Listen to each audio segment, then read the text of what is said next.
우리들이 하나님을 믿으세요, 믿으세요 그러죠.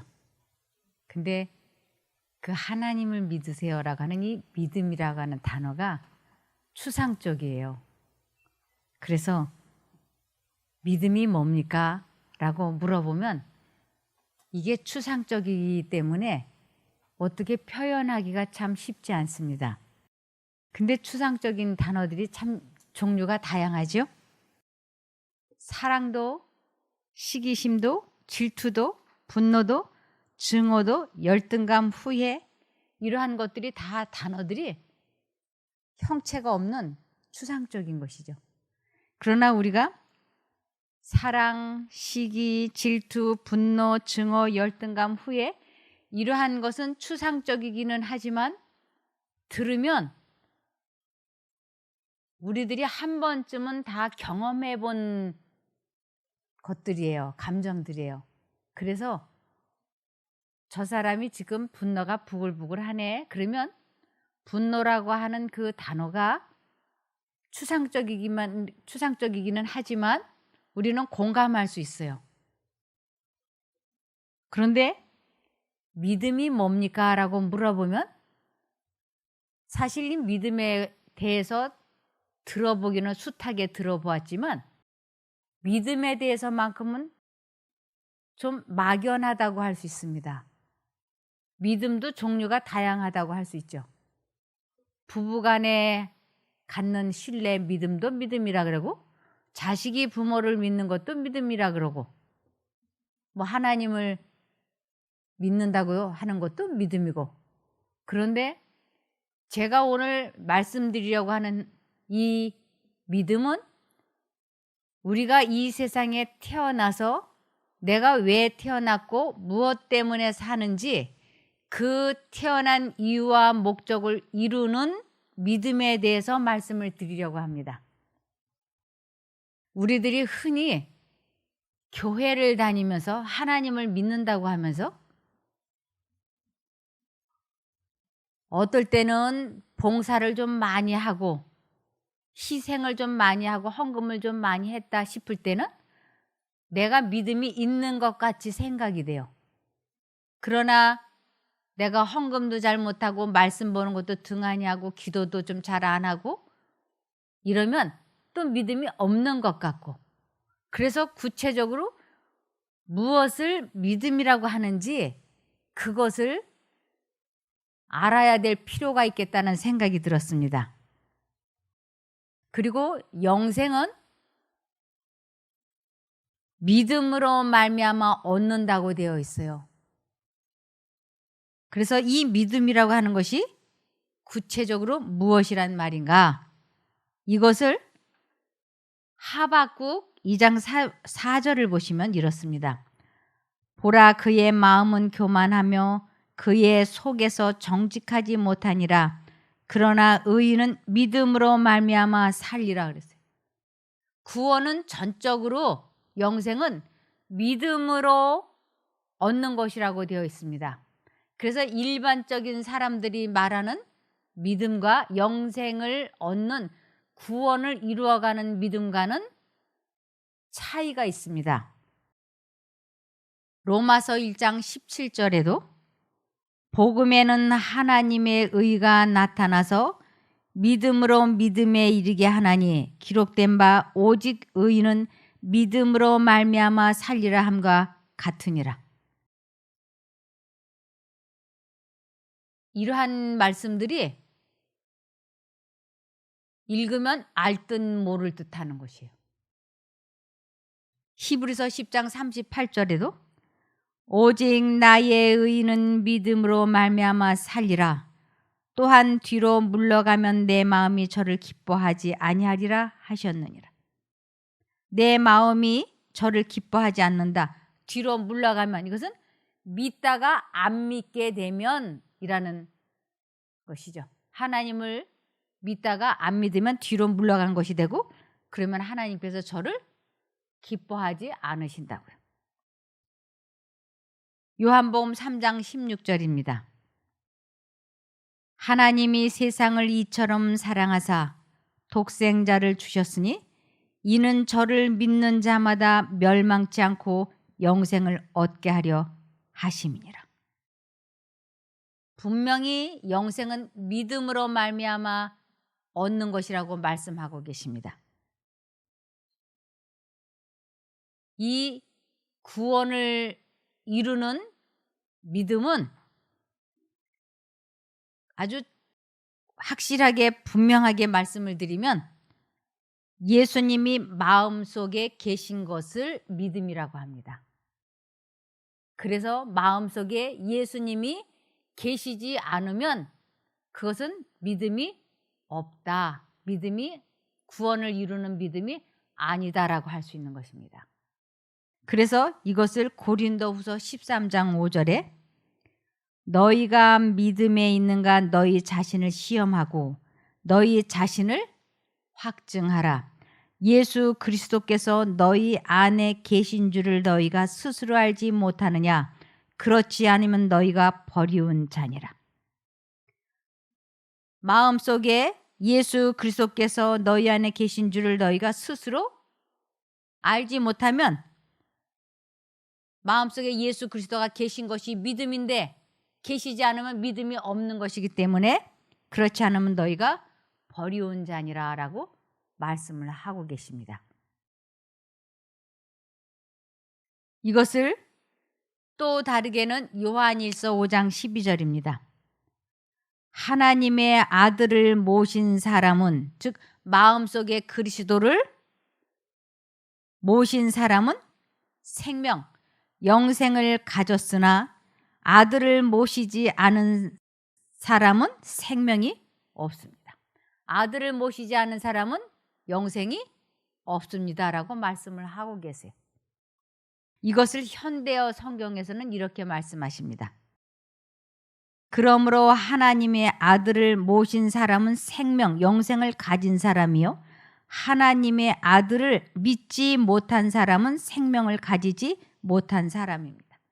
마음속에 예수님을 모신 사람은 믿음을 가졌기 때문에 영생을 갖는 것이고 하나님의 아들을 모시지 않은 것은 하나님의 아들을 믿지 못하고 믿지 않는 것이기 때문에 영생을 가지지 못한 사람이라고 말씀을 하고 있는 것이에요. 그래서 믿음이라고 하는 것이 구체적으로 어떠한 것인지를 이렇게 글자대로 이해하고 깨달아야 내 자신이 믿음이 있는 사람인지 없는 사람인지 분별이 되고 그렇다면 내 마음에 그리스도가 어떻게 하면 계실 수 있고 어떻게 하면 내가 모실 수 있는지 안 계실 때는 어떠한 상태인지 이것을 분별해 볼 수 있는 것입니다. 하나님은 사랑이심이라 그랬어요. 하나님은 사랑이시라. 그래서 하나님이 그리스도가 내 안에 거하시면 사랑이 내 마음에 들어왔으니까 나는 자연스럽게 뭘 하게 되느냐 하면 사랑을 하게 돼 있어요. 내가 아카시아 껌을 씹으면 말할 때마다 그냥 아카시아 향이 저절로 나가요. 아카시아 향 껌을 씹지 않으면 내가 말할 때 그 아카시아 향이 나가지 않습니다. 그것처럼 사랑이신 하나님이 내 마음 안에 거하시면 나의 말과 행동은 그냥 사랑이 되는 것이에요. 내가 사랑을 해야지 해서 되는 것이 아닌 것입니다. 이것을 요한일서 4장 8절에 사랑하지 아니하는 자는 하나님을 알지 못하나니 이는 하나님은 사랑이심이라. 그래서 하나님을 알지 못한다. 이것은 하나님을 믿지 않는다라는 말과 똑같은 말이에요. 그래서 사랑하지 아니하는 자는 하나님을 그 마음에 모시지 않았기 때문에 하나님의 참사랑을 할 수 없다는 것입니다. 이것을 요한일서 3장 9절에서 10절을 보시겠습니다. 하나님의 가족으로 새롭게 태어난 사람은 하나님의 생명이 그 안에 자리 잡고 있기에 죄를 자라게 할 어떤 요소도 없습니다. 새로운 생명이 그의 안에 탄생되고 또 그를 지배하기 때문에 더 이상 죄를 지을 수 없는 것입니다. 그 사람은 거듭난 사람입니다. 내 마음 속에 예수 그리스도가 거하시면 그분이 죄를 싫어하게 하시고 죄를 짓지 않게 해주시기 때문에 죄를 안 짓게 되는 것이에요. 그런데 내 안에 그리스도가 계시지 않고 있는 그 상태는 죄가 들어와 있는 상태예요. 그런데 죄가 들어와 있는 상태에서 죄를 안 지으려고 노력을 아무리 해봐야 그건 불가능한 일인 것입니다. 지금 그 말씀이에요. 그래서 마음속에 그리스도가 계신 것을 거듭난 것이라고 말을 하고 또 이것을 하나님을 아는 사람이다라고 얘기하고 이것을 또한 하나님을 사랑한다라고도 말씀을 하시는 것입니다. 10절에 이제 우리는 누가 하나님의 자녀이고 누가 사단에 속한 자인지 분명하게 알 수 있습니다.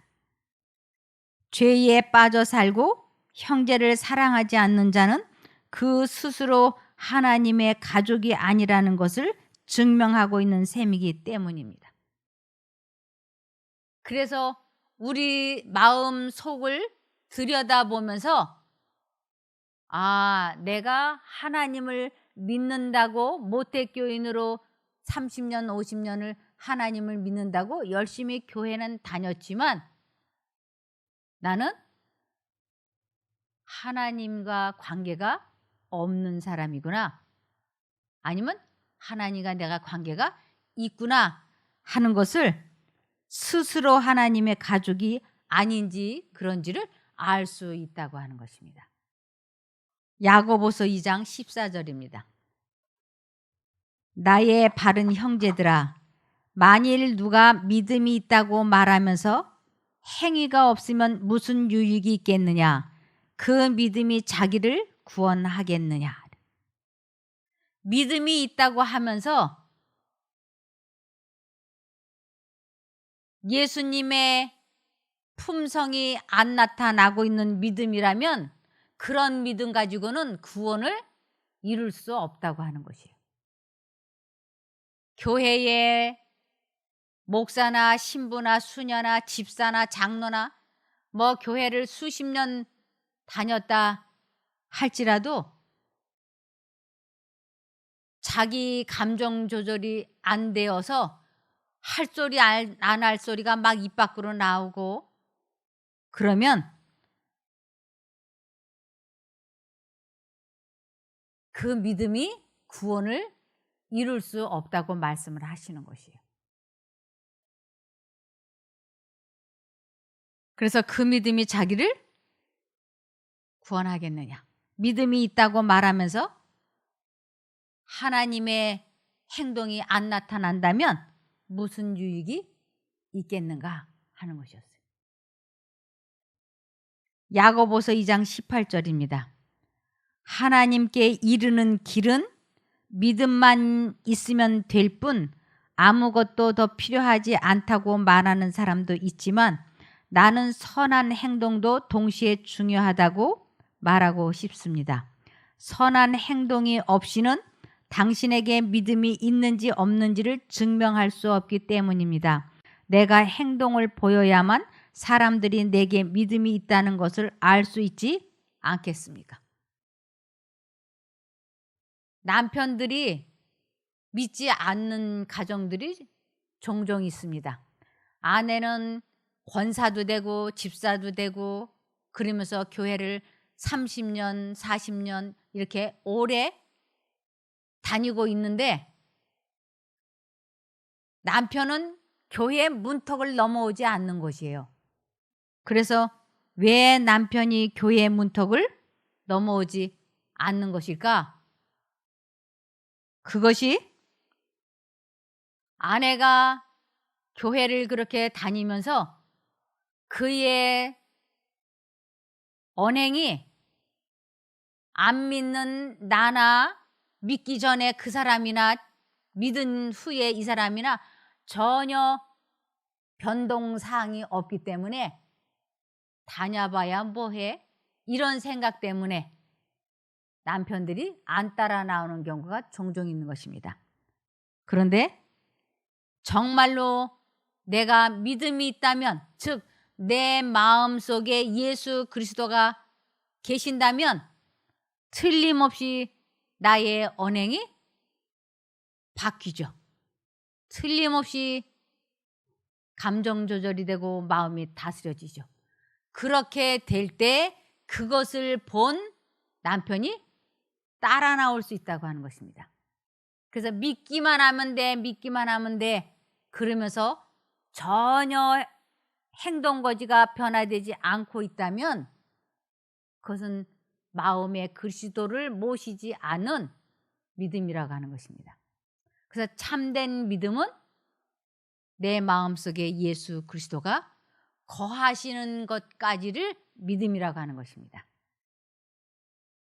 그리스도인은 구원을 얻기 위해서가 아니라 구원을 얻었기 때문에 십계명을 지킨다. 진실로 구원받은 사람만이 그것을 지킬 수가 있는 것은 그리스도께서 그의 안에 거하시기 때문이다. 구원받은 사람이다. 이것은 믿음이 있는 사람이다라는 것인데 그 믿음이 있는 사람이다라고 하는 것이 그리스도께서 그의 안에 거하시는 것이라고 말씀을 하고 있습니다. 타락한 인간은 사단의 합법적인 포로이다. 그리스도의 사명은 인간을 그 인간의 큰 원수의 능력으로부터 구원해 내시려 함이었다. 인간은 선천적으로 사단의 제의를 따르는 경향을 지니고 있으므로 강력한 승리자 그리스도께서 그의 안에 거하시면서 그의 욕망을 다스리시고 그에게 힘 주시지 않는 한 이 무서운 원수를 성공적으로 대항할 수 없다. 하나님만 홀로 사단의 능력을 제어하실 수 있다. 사단은 지상의 여기저기를 두루 돌아다니고 있다. 그는 영혼을 파괴할 기회를 잃어버릴까 하여 한시도 방심하지 않는다.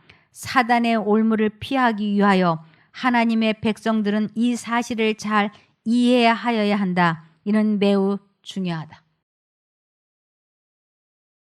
사단은 우리 마음 속에 예수 그리스도를 모시지 못하게 하기 위하여 끊임없이 우리 한 사람 한 사람을 지켜보고 있는 것입니다.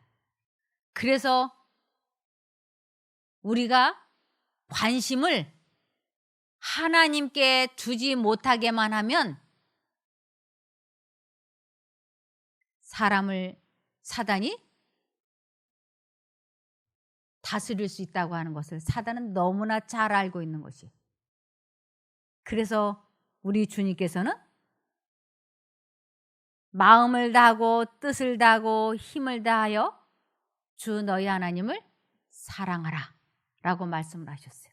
이 사랑하라 이것은 믿어라, 선택하라, 부르라, 구하라, 기도하라 이런 여러 가지의 의미가 함축되어 있는 것입니다.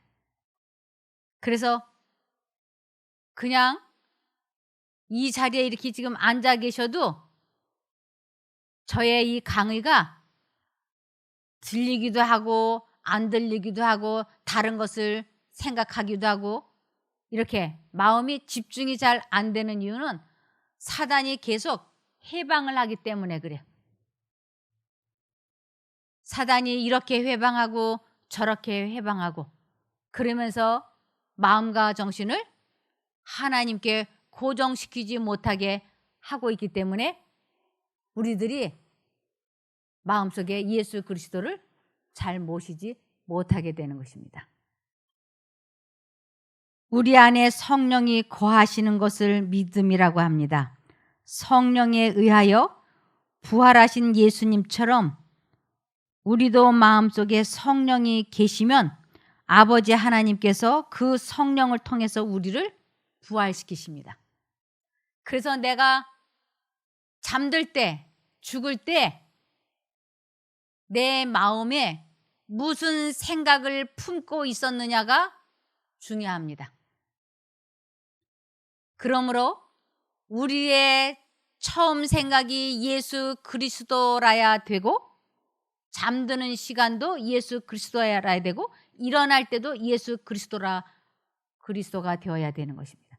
그만큼 우리가 혼신의 힘을 다해서 마음과 정신을 하나님께 고정시켜야 되는 그 이유는 사단이 마음속에 하나님을 모시지 못하게 하려고 회방하기 때문에 그런 것입니다. 잡념이 사단이 하나님을 모시지 못하게 해방하기 위하여 잡념을 사람 마음속에 넣어주고 있는 것이라고 하는 것을 이 세상 사람들이 대부분이 모르고 있는 것입니다. 그래서 이 잡념을 받아들이지 않기 위해서는 쉬지 말고 예수님을 불러야지 되는 것이에요. 이 부른다라고 하는 것은 구하는 것이고, 찾는 것이고, 선택하는 것이고, 기도하는 것입니다. 이것을 로마서 8장 11절에 예수를 죽은 자 가운데서 살리신 이의 영이 너희 안에 거하시면, 예수를 죽은 자 가운데서 살리신 이의 영, 성령 하나님이에요. 그래서 예수님의 마음속에는 아버지 하나님의 성령이 그 마음에 언제나 계셨어요. 그래서 그 성령을 품고 그분이 돌아가셨기 때문에 그리스도 예수를 죽은 자 가운데서 살리신 이 아버지 하나님이세요. 아버지 하나님이 예수 그리스도의 마음속에 계신 성령을 통해서 예수 그리스도를 부활시키신 것처럼 너희 안에 거하시는 그의 성령으로 말미암아 너희 죽을 몸도 살리시리라. 그러므로 내가 어떠한 마음을 가지고 살다가 죽느냐, 이것이 중요한 것입니다. 에베소서 2장 20절입니다. 너희는 사도들과 선지자들의 터 위에 세우심을 받은 자들이며, 사도들과 선지자들의 터 위에 세우심을 받았다고 하는 것은 이 성경 말씀이에요. 이 성경 말씀이 선지자들의 글과 사도들의 글이에요. 그래서 이 성경 말씀 위에 세우심을 받은 자들이며 그리스도 예수께서 친히 모퉁이 돌이 되셨다. 예수님이 기초돌이 되주셨던 것이에요. 그 안에서 건물마다 서로 연결되어, 그 안에서라고 하는 것은 이 성경 말씀과 우리 마음에 예수님께서 직접 말씀해 주시는 그 성령으로 인하여 우리는 다 건물이에요. 한 사람 한 사람을 하나님께서는 집이라고도 말씀을 하시고, 성전이라고도 말씀하시고, 건물이라고도 말씀을 하세요. 그래서 그 안에서라고 하는 것은 성경 말씀과 성령 하나님 안에서 건물마다 이 사람과 이 사람, 이 사람과 이 사람, 이것을 건물마다 서로 연결되었다는 건 같은 생각을 공유한, 같은 믿음을 갖고 있는 것을 건물마다 서로 연결되어 주님 안에서 함께 성전이 되어가고 그랬어요.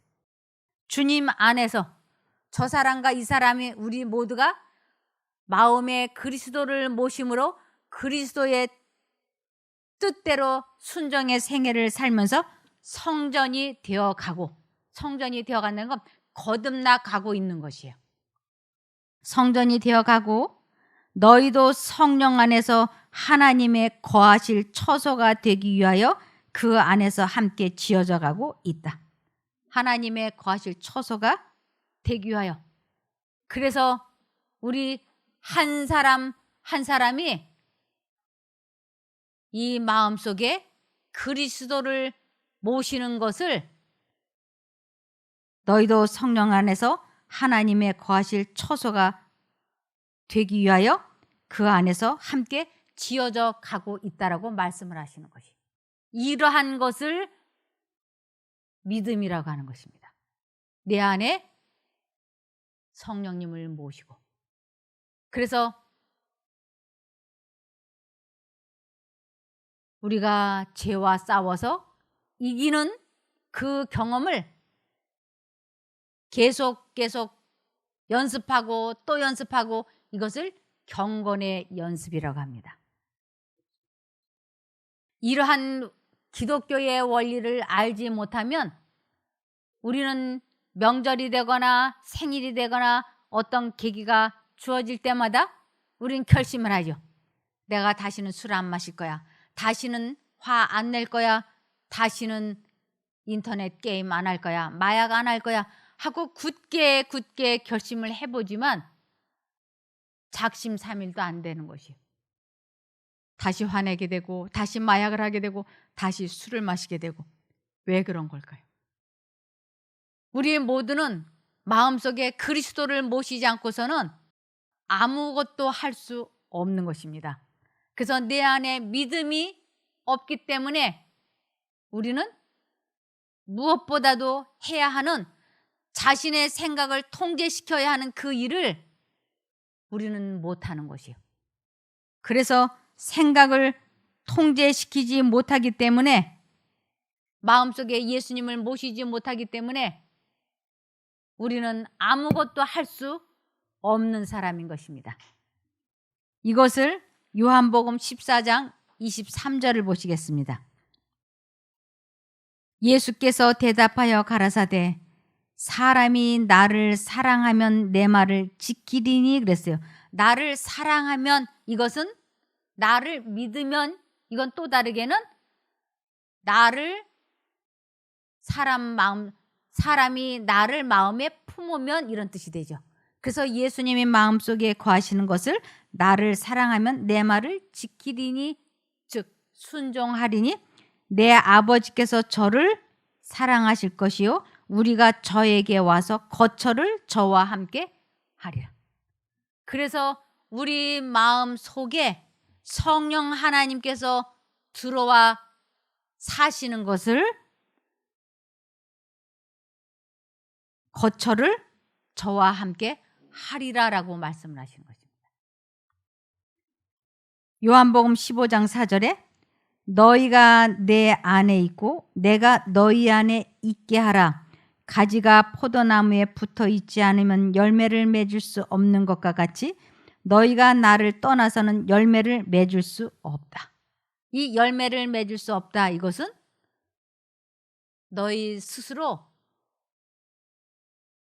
내 자신과의 싸움에서 이길 수 없다라는 뜻이에요. 저는 왜 내가 질투하는지, 왜 내가 화를 내는지, 왜 내가 수다스럽게 말이 많은지 이것을 이해할 수 없었어요. 너무너무 이러한 문제로 제가 괴로워했어요.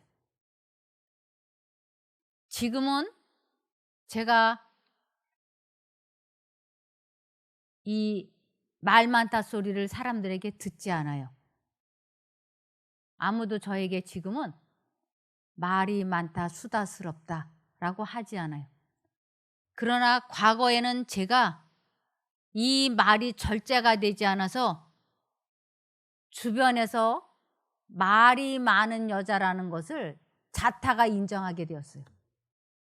제 남편이 저보고 당신 말이 너무 많은 거 보니까 정신병원에 가봐야 돼. 그랬어요. 그래서 제가 아니 내가 왜 정신병 환자야? 나 미치지 않았어. 그랬더니 자고로 미친 사람은 안 미쳤다고 그래. 그러면 제가 뭐라고 대답을 해야 될까요? 그래서 제가 그러면 미친 사람은 안 미쳤다고 한다니까 그러면 안 미친 사람은 자기를 내가 미쳤나 보다라고 얘기를 해야 되잖아요. 그래서 제가 대답을 했어요. 그럼 내가 미쳤나 봐. 그 말이 떨어지자마자 제 남편이 그래. 그러니까 정신과를 찾아가자. 그래서 제가 정신과를 찾아갔어요. 남편하고 같이. 정신과를 찾아갔는데 의사 앞에 앉아갖고 이제 나의 증상을 설명해야 되잖아요. 내가 어쩌다 이 지경이 돼가지고 정신과 의사한테까지 왔는지 생각하니까 너무 참담하고 슬프고 창피하고 괴로워서 눈물을 줄줄줄줄 흘리면서 제가 2시간에 걸쳐서 설명을 했어요. 그랬더니 의사가 다 듣고 나더니 정신병은 아닙니다 그러더라고요. 근데 아닌 게 아니라 말은 무지하게 많은 편이에요. 이렇게. 이게 선천적인 것이 타고난 거예요. 거기다 후천적으로 갈고 닦아져가지고 말이 더 많아진 거예요. 이 문제를 제가 어떻게 해결할 수 있을까요? 이건 타고난 기질에다가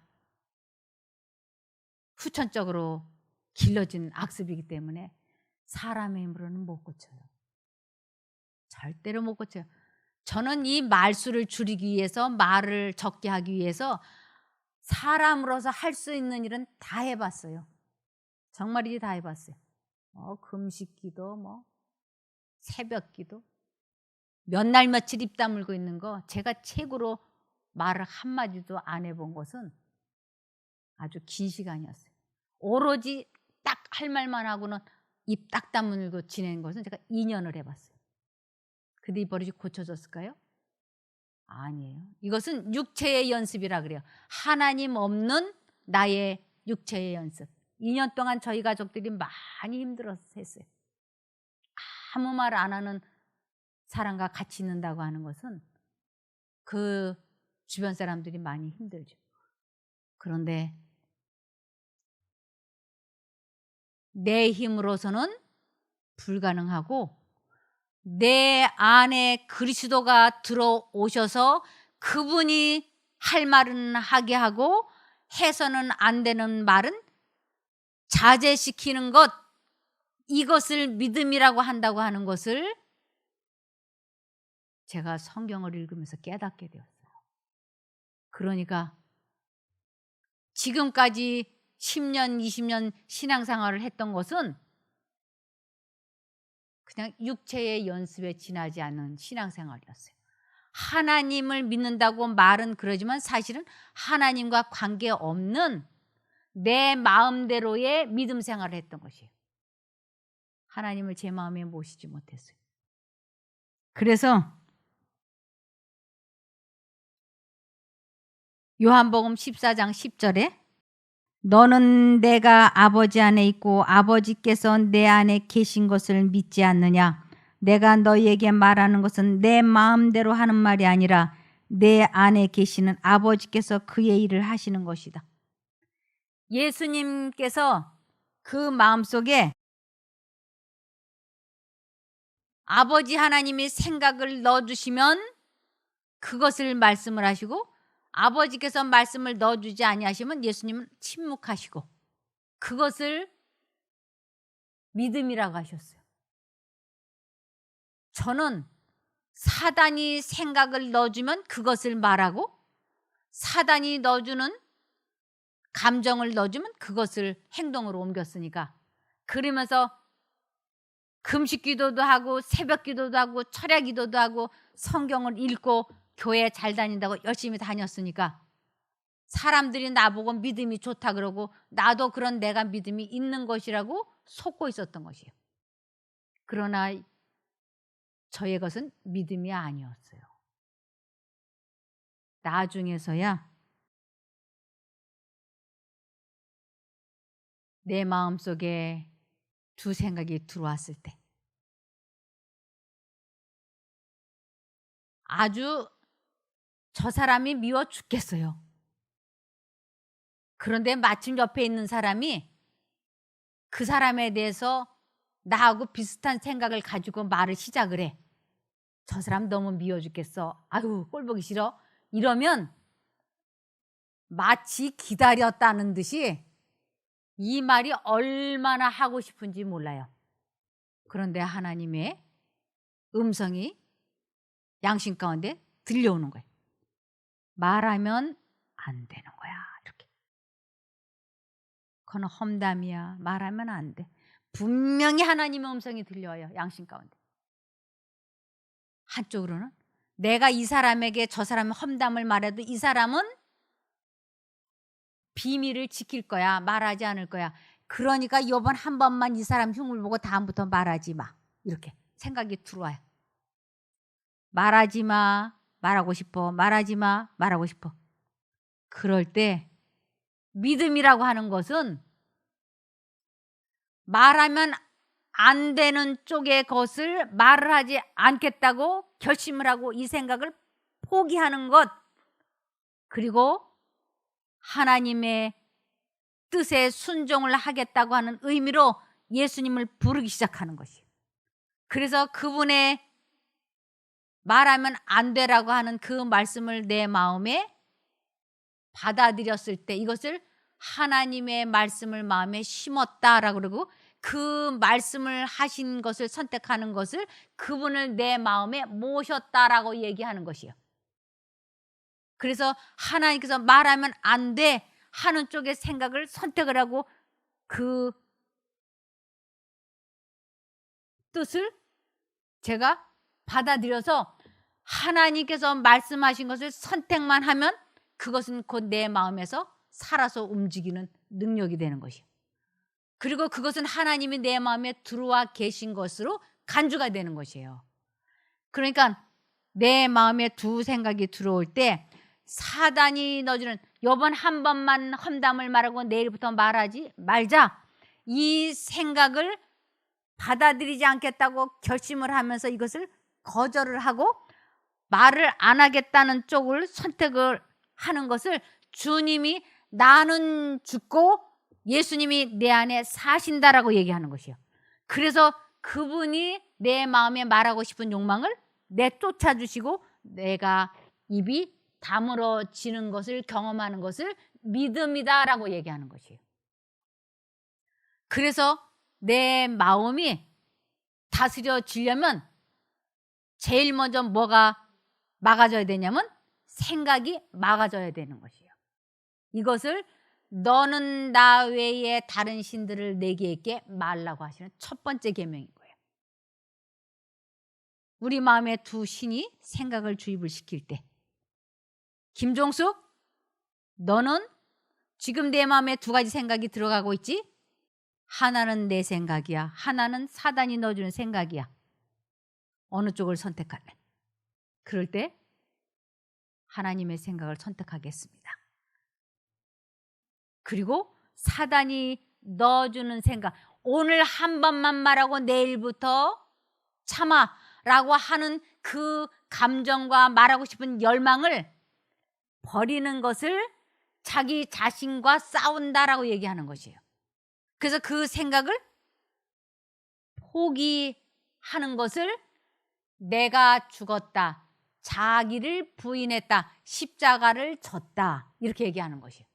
그래서 하나님하고 하나님 쪽을 선택하는 것을 하나님을 믿는다, 하나님을 사랑한다, 하나님을 안다라고 하는 것이에요. 그래서 이 사단과의 죄와의 타협이 끝나면 하나님이 나와 함께 하시는 것이에요. 이것을 그리스도가 내 안에 사시고 나는 죽고 내 안에 그리스도가 사신다라고 하고, 이것을 믿음이 있다라고 하는 것입니다.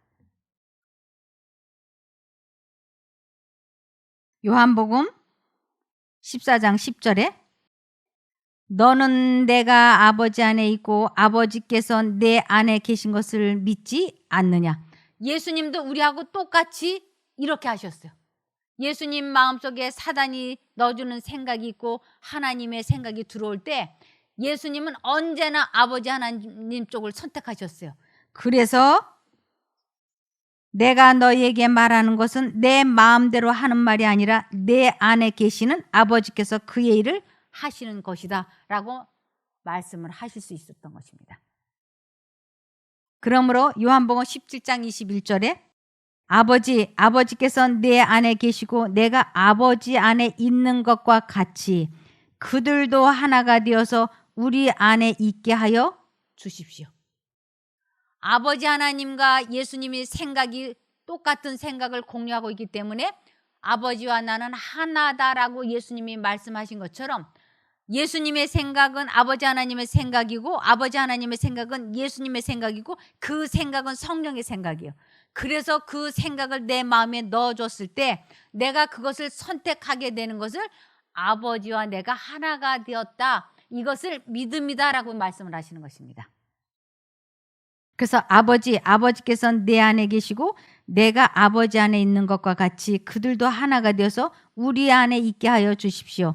그래서 아버지께서 나를 보내셨다는 것을 세상이 믿게 하여 주십시오. 그래서 믿음이 구체적으로 무엇인가 이제는 여러분들이 설명하실 수 있을 것입니다. 모든 그리스도인은 끊임없이 경계하는 위치에 서서 사단이 접근할 수 있는 영혼의 모든 통로를 지켜야 한다. 영혼의 모든 통로, 보는 것, 듣는 것, 냄새 맡는 것, 감각되어지는 것, 맛보는 것, 이러한 것을 철저하게 지켜야지 된다고. 음란한 생각, 보고 듣는 것, 말하는 것, 이러한 것들이 우리의 마음을 어지럽힐 수 있기 때문에 그러한 것 보지도 않고 듣지도 않고 말하지도 않겠다고 결심을 해서 우리들은 TV나 영화나 소설이나 이러한 것 보고 듣고 읽는 거 얼마나 조심해야 되는지 모릅니다. 그러한 것들이 우리들의 마음을 하나님에게 향하지 못하게 회방하고 있기 때문에 그런 것입니다.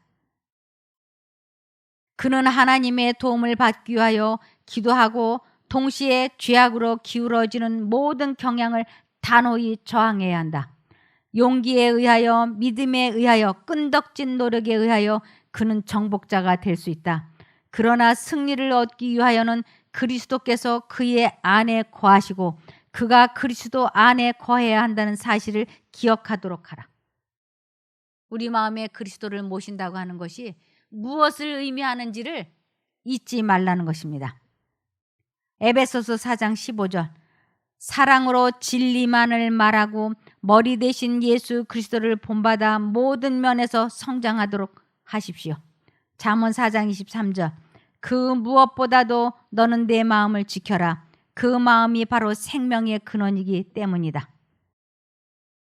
그들은 의지를 그분의 뜻에 굴복시키고 그분의 영과 더불어 활동해야 한다. 그렇게 되면 이제 사는 것은 더 이상 그들이 아니요 그들 안에 거하시는 그리스도이시다. 자신을 하나님께 온전히 바치지 않는 자는 다른 세력의 지배를 받고 완전히 상이한 성격의 제한을 하는 다른 음성을 듣게 된다. 반만인 봉사를 하게 될 때 인간 대리자는 흑암의 군대의 훌륭한 동맹자로서 원수의 편에 설 수밖에 없다. 그리스도의 군사라고 주장하는 자들이 사단과 동맹하여 그의 편을 들게 되면 이것은 스스로 그리스도의 원수임을 입증하는 것이다. 그들은 신성한 책임을 져버리게 된다. 그들이 사단과 참된 군사 사이에서 사슬 노릇을 하게 됨으로써 원수는 이들 대리자들을 통하여 그리스도의 군사들의 마음을 빼앗는 활동을 계속한다. 하나님을 믿는다고 하면서 교회에 열심히 다닌다고 하면서 이 믿음이 없으면 오히려 하나님을 잘 믿는 사람들에게 짐이 될 수 있다고 하는 것입니다. 갈라디아서 2장 20절 내가 그리스도와 함께 십자가에 못 박혀 죽었으므로 이제는 내가 사는 것이 아니라 내 속에 그리스도께서 살아계십니다. 지금 나는 나를 사랑하시고 나를 위해 죽으신 하나님의 아들을 믿는 믿음으로 살고 있습니다. 그러므로 예수님은 우리들에게 너희 안에 이 마음을 품으라 곧 그리스도 예수의 마음이니 그랬어요. 우리들에게 우리 마음에 두 가지 생각이 들어올 때 하나님 쪽을 선택해야 돼. 그 길만이 살 길이야. 그래서 믿음이 뭐냐고 누군가가 묻는다면 더 이상 추상적으로 대답하지 않아도 되는 것입니다. 지금까지는 믿음이 뭐냐? 그러면 애매모호했죠. 구체적으로 몰랐기 때문에. 그런데 이제는 믿음이라고 하는 것은 내 마음에 그리스도를 모시고 죄와 싸워서 이기는 것을 믿음이라고 한다라고 대답할 수 있어야지. 우리가 주변 사람들에게 예수 그리스도를 왜 믿느냐, 무엇 때문에 하나님을 믿어야 되느냐, 그것을 간단 명료하게 설명을 할 수 있으면 참 좋습니다. 첫 번째, 내가 하나님을 믿는 첫 번째 이유는 과거에 지은 나의 모든 죄를 예수님이 용서해 주셨다고 하는 것을 믿기 때문에 죄책감에 시달리지 않을 수 있어서, 그것 때문에 하나님을 믿고, 두 번째, 죄와 싸워서 이길 수 있는 자신의 생각을 통제시키고 감정을 조절할 수 있고 마음을 다스릴 수 있는 힘을 소유하는 믿음을 가질 수 있기 때문에 내가 그것 때문에 하나님을 믿는다라고 말할 수 있다면 너무나 행복한 일이지 않습니까? 우리가 가족들에게, 지인들에게 믿음이 무엇인지를 설명할 수 있고 우리가 그것을 체험해 보기를 바라며 말씀을 마치겠습니다. 기도할까요? 하늘에 계신 저희들의 아버지 하나님, 저희들이 그동안 얼마나 오랫동안 추상적인 단어들만 기억하고 있는지 모릅니다. 그러나 더 이상 믿음이 추상적이지 않고 실제적이라고 하는 것을 배웠으니 이것을 이제 자신의 삶에 적용해보고 체험해볼 수 있게 도와주시옵소서. 자신과의 싸움에서 승리하여 예수님께서 어떻게 역사하시는지를 경험하고 다른 사람들에게 전하고 그것으로 말미암아 건강이 회복되는 저희가 되게 도와주시옵기를 예수님 이름으로 기도드리옵나이다. 아멘.